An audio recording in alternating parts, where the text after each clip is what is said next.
In these next two sections, we're going to talk about now how do we add and subtract radicals, how do we also multiply and divide them. And so that's really all we're going to do. But the main thing you want to keep in mind is that you can only add or subtract radicals that are identical. So the radical itself and what's underneath it has to be the same. So I want to relate these back to just simple expressions that we've been dealing with a ton. If we have 3 x's and we add 4 x's, it in turn gives us 7 x's. So the same idea is going to extend to radicals. If you have 3 square root of x's and 4 square root of x's, you can add them together to get 7 square root of x. If they're different radicals, unfortunately, you're not going to be able to do anything. Just like here, if you have x squared and x cubed, you can't simplify these because they're different expressions. So I can't just add the numbers together.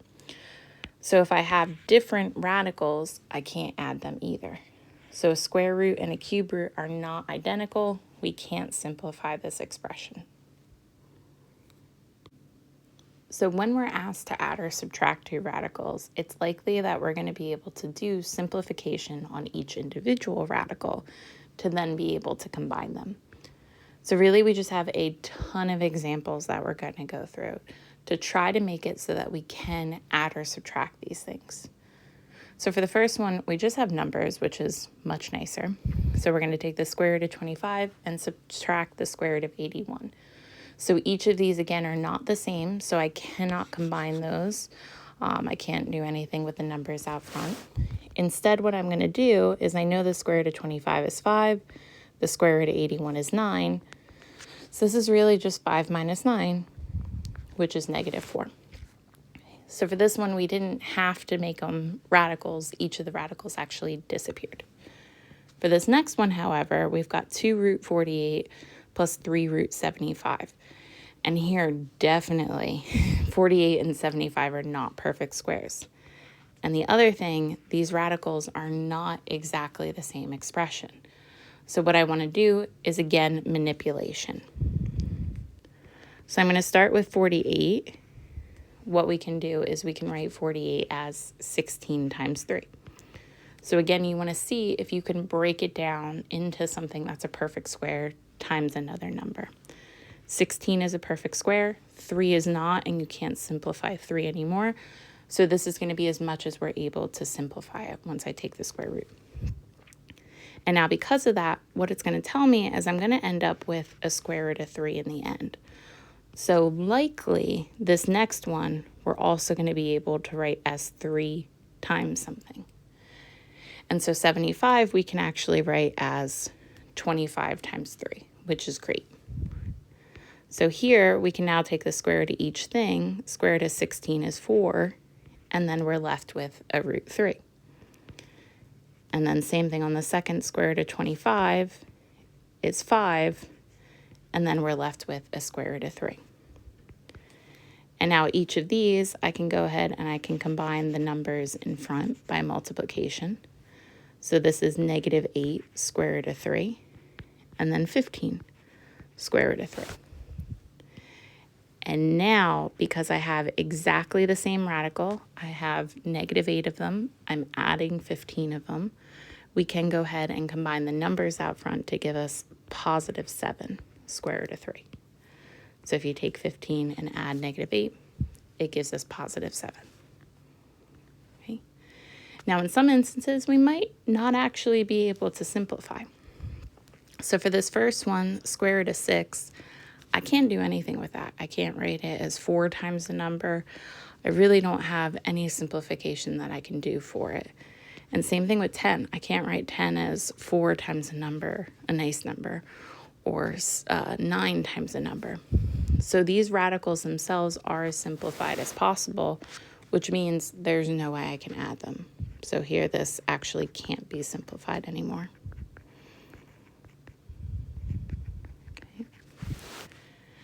So it's really when you have higher numbers that you might be able to do something. For this next one, we've got cube roots now, which is great. So we have the same index, but definitely not the same expression underneath. So I want to simplify each of these as much as possible before we actually try to add them. So 16, I need a perfect cube in there.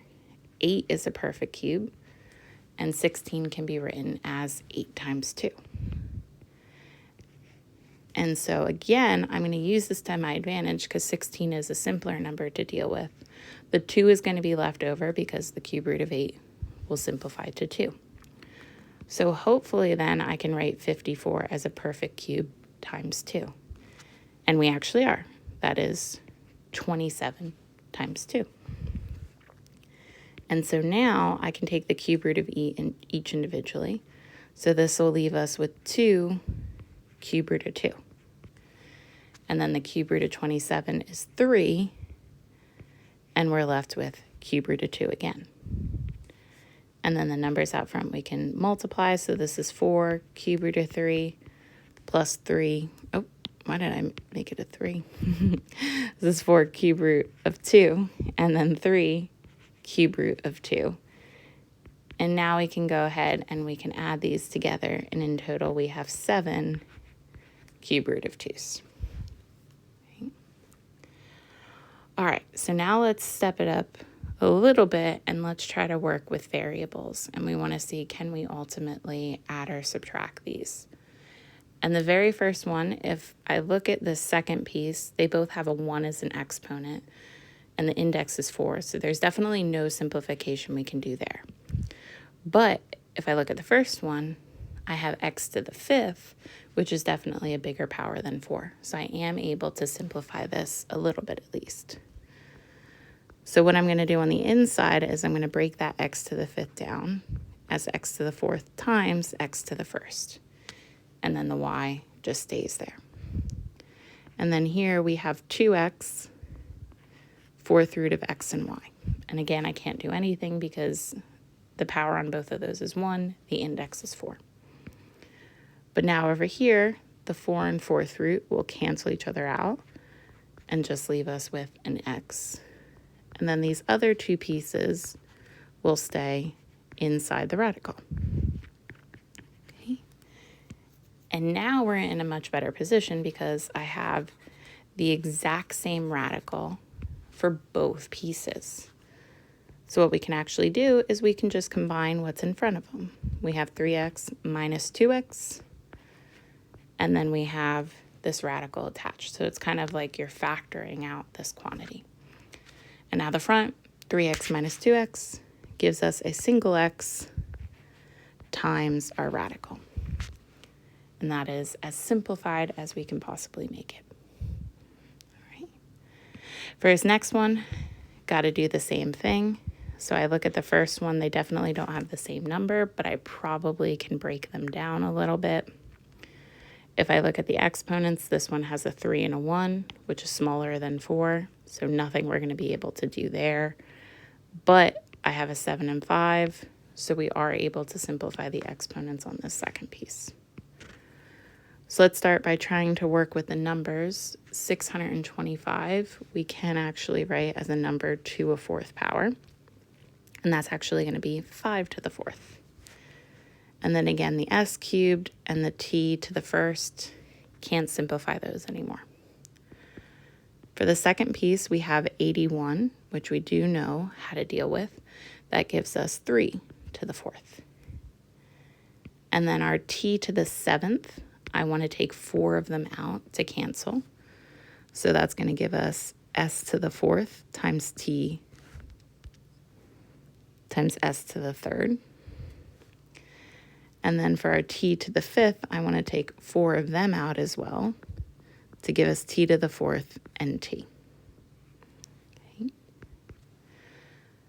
So in our first radical, the 5 to the 4th is going to cancel with that 4th root. So a 5 pops out, and we're left with 4 s cubed t.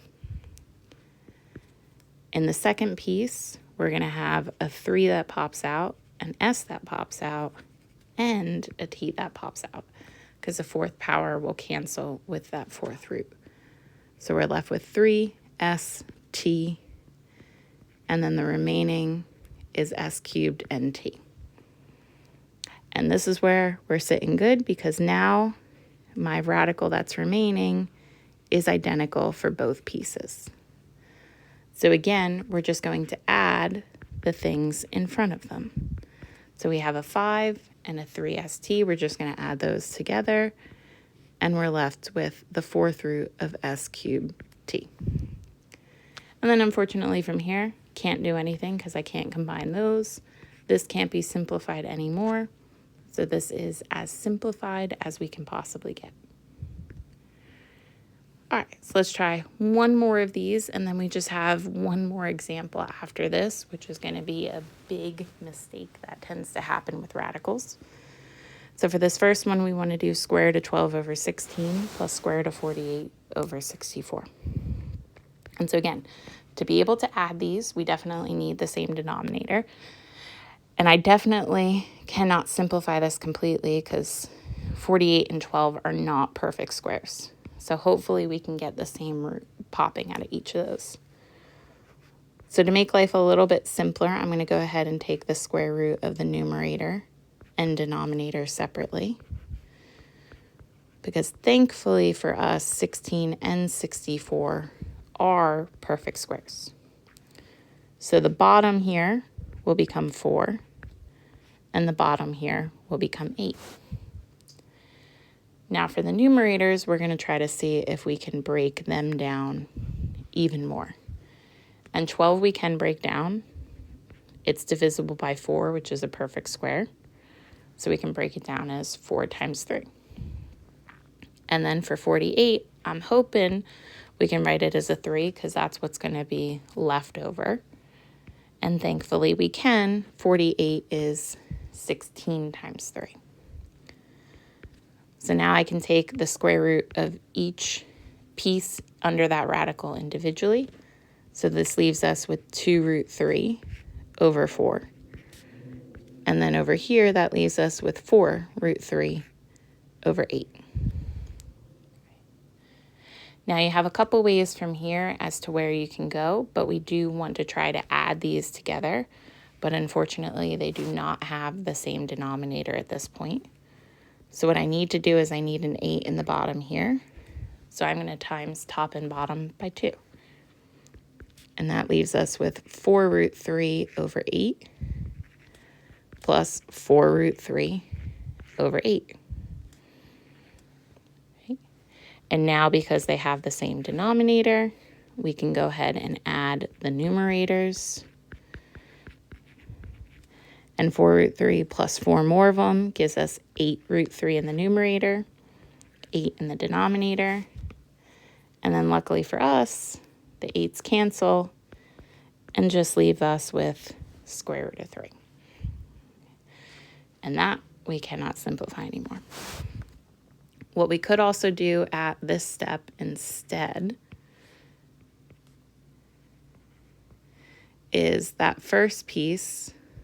Just going to rewrite it first.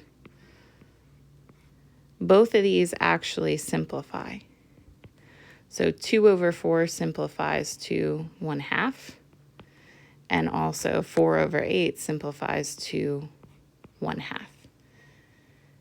And then at this point, they have the same denominator. So you go ahead and just add the numerators. Square root of 3 plus square root of 3 means we have 2 of them. So you get 2 root 3 over 2.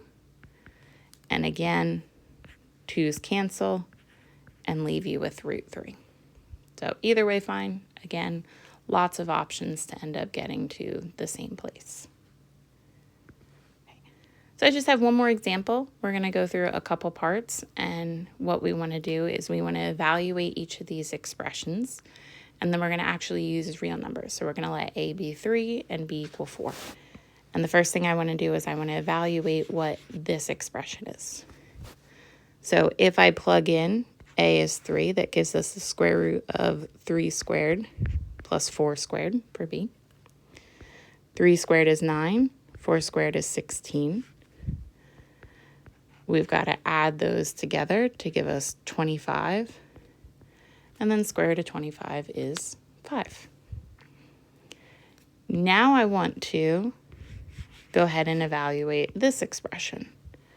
So we want to take the square root of 3 squared and add the square root of 4 squared.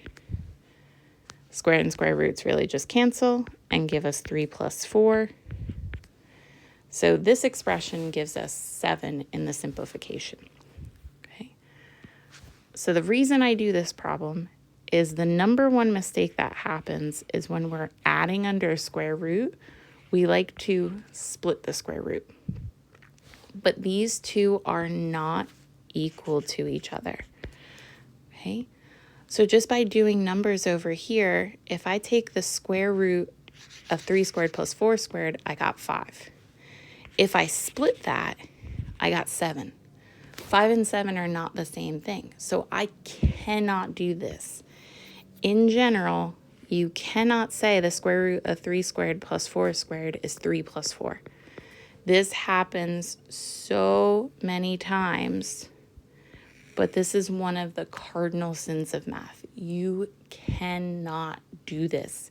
The square root does not split across addition or subtraction.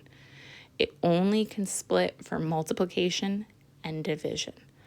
So be super, super, super cautious of this. You cannot do this. And if there is one thing you take away from this class, this is the most fundamental thing.